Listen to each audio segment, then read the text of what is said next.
একদিন আমার বাবা মা আমাকে রেখে আমার ফুপুর বাড়িতে যায়।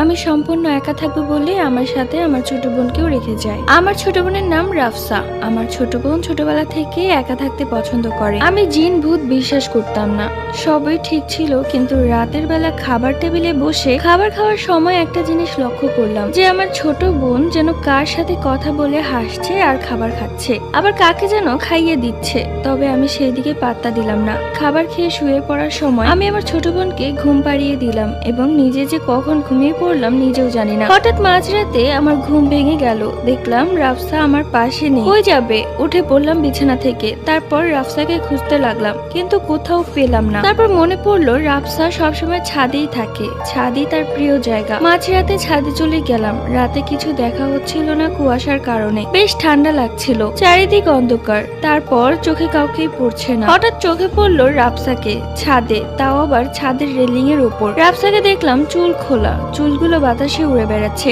রাফসা কার সাথে যেন হেসে হেসে কথা বলছে, তার মুখে এক ভয়ঙ্কর হাসি। আমি তা দেখে বেশ অবাক হলাম। রাফসা রাফসা বলে ডাকলাম, কিন্তু সে আমার দিকে ঘুরেও তাকালো না। এরপর আমি আবার ডাকলাম, তখন সে আমার দিকে ঘুরে তাকালো। তার চোখ লাল এবং মুখে এক ভয়ঙ্কর হাসি। আমার এবার ভয় লাগলো। রাফসাকে দেখে মনে হচ্ছে তার উপর কেউ ভর করে আছে, কিন্তু আমি জিন বিশ্বাস করতাম না, তাই এই ব্যাপারটা আমি এড়িয়ে চললাম। রাফসাকে বললাম, তুই এত রাতে ছাদে কি করিস? রাফসা কোনো উত্তর দিল